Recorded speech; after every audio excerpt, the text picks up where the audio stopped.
మేకపిల్లకు కోడి పిల్లకు దారే చూపించలేదు. కానీ బెల్ట్ షాపులు మాత్రం బస్తీల ప్రతి కాలనీలో మాత్రం సంపూర్ణంగా ఏర్పాటు చేయించిండు. ఎక్కడ కూడా లేకపోతే ఎతికి మరి వాటిని తెరిపించిండు. అంటే ఈ విధానము 10 సంవత్సరాలు పరిపాలన చేసి రాష్ట్రాన్ని పూర్తిగా అధోగతి పాలు చేసి ఆనాడు 2014 జూన్ 2 నాడు 16,000 కోట్ల రూపాయల మిగులు బడ్జెట్తో చంద్రశేఖరరావు గారికి రాష్ట్రాన్ని కాంగ్రెస్ పార్టీ అప్పజెప్పింది. ఆనాడు తెలంగాణ బిల్లు ఆమోదించడంలో క్రియాశీలక పాత్ర పోషించిన ఆనాటి ఉమ్మడి శాసనసభ డిప్యూటీ స్పీకర్గా బట్టి విక్రమార్క గారు కుర్చీలో కూర్చొని బిల్లును ఆమోదింపజేసిన తెలంగాణ రాష్ట్ర చర్చ వచ్చినప్పుడు వారు డిప్యూటీ స్పీకర్గా నాకు అవకాశం ఇస్తే నేను చాలా విషయాలు సభలో ప్రస్తావించిన. ఈ రోజు కూడా అవి లైవ్లో ఉంటే మీరు ఒకసారి చూడొచ్చు.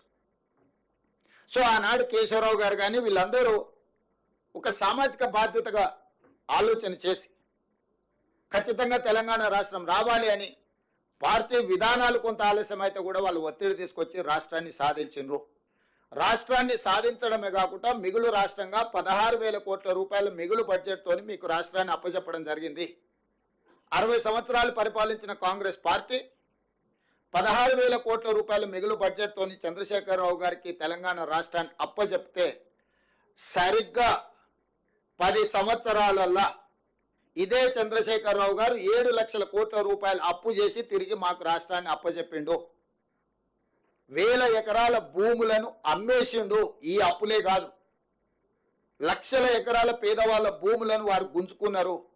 నేను వాటన్నిటి లోతుకు పోదలుచుకోలే. నేను ఒకటే మాట ఏం చెప్పదలుచుకున్నా అంటే పరిపాలన పట్ల ఉన్న చిత్తశుద్ధి 60 సంవత్సరాలు పరిపాలించి 25 లక్షల ఇందిరమ్మ ఇండ్లు ఇచ్చి 35 లక్షల ఎకరాల భూములు పేదలకు పంచిపెట్టి ఇన్ని యూనివర్సిటీలు, ఇన్ని రోడ్లు, ప్రతి గ్రామానికి కరెంటు, తాగునీరు, సాగునీరు, శ్రీశైలం, నాగార్జున సాగర్, శ్రీరామ్ సాగర్ లాంటి ప్రాజెక్టులను పూర్తి చేసి జూరాల, భీమా, నెట్టంపాడు లాంటి ప్రాజెక్టులను చేసి ప్రాణహిత చేవెళ్లను ప్రారంభించి పాలమూరు రంగారెడ్డి ఎత్తిపోతల ప్రాజెక్టును కొనసాగించి కల్వకుర్తి ఎత్తిపోతలను చివరి దశకు పూర్తి చేయడానికి తీసుకొచ్చి ఇన్ని కార్యక్రమాలను చేసి హైదరాబాద్ నగరంలో ఔటర్ రింగ్ రోడ్డు నిర్మించి అంతర్జాతీయ ఎయిర్పోర్టును ఏర్పాటు చేసి హైటెక్ సిటీ నిర్మాణాలు జరిగి హైదరాబాద్కు కృష్ణా గోదావరి జలాలను తాగునీటిని తరలించి హైదరాబాద్ నగరంలో మెట్రోను విస్తరించి ఇన్ని రకాల కార్యక్రమాలు చేపట్టి రాజీవ్ స్వగృహం మీద కూడా దాదాపుగా 25 లక్షల ఇల్లు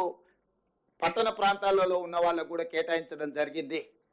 ఇన్ని కార్యక్రమాలు, అభివృద్ధి కార్యక్రమాలు, సంక్షేమ పథకాలు, పెన్షన్స్ కావచ్చు, రాజీవ్ ఆరోగ్యశ్రీ కావచ్చు, ఫీజు రియంబర్స్మెంట్ కావచ్చు, ప్రతి విషయంలో సంక్షేమాన్ని, అభివృద్ధిని 2 కళ్ళలాగా భావించి 60 సంవత్సరాలు పరిపాలించి జూన్ 2, 2014 నాడు 16,000 కోట్ల రూపాయల మిగులు బడ్జెట్తో చంద్రశేఖరరావు గారికి మేము అప్పగించడం జరిగింది.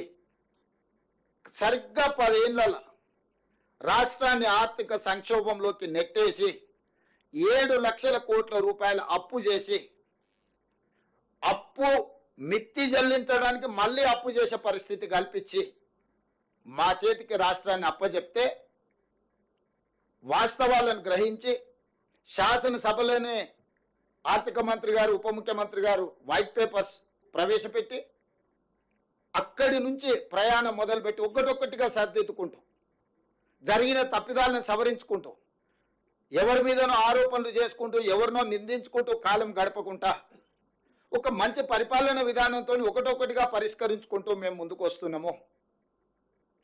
ఈ కార్యక్రమాలు చేపట్టినప్పుడు ప్రతిపక్షంగా మాకు సహకరించాలి, కొంత సమయం ఇవ్వాలి.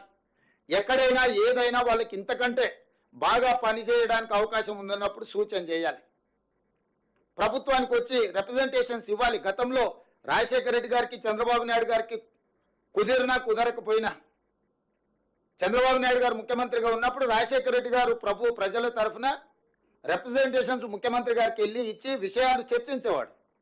తిరిగి రాజశేఖర రెడ్డి గారు ముఖ్యమంత్రి అయిన తర్వాత సేమ్ చంద్రబాబు నాయుడు గారు మళ్ళీ ప్రజల తరఫున పబ్లిక్లో తిరిగినప్పుడు వారి దృష్టికి వచ్చిన విషయాలు నివేదికల రూపంలో ముఖ్యమంత్రులకు ఇచ్చి ప్రభుత్వాలకు సూచన చేసేవాడు. లేదు, ఇగో ఇందులో మీరు అమలు చేస్తున్న సంక్షేమ పథకంలో ఇగో ఇక్కడ కొంత ప్రజలకు కష్టమవుతుంది, దీన్ని సవరించుకోండి అని చెప్పేవాళ్ళు. వాళ్ళు సవరించుకునేవాళ్ళు. ఒక మంచి సాంప్రదాయం ఉండే ఉమ్మడి రాష్ట్రంలో కూడా తెలంగాణ ఉద్యమం అంత జరిగిన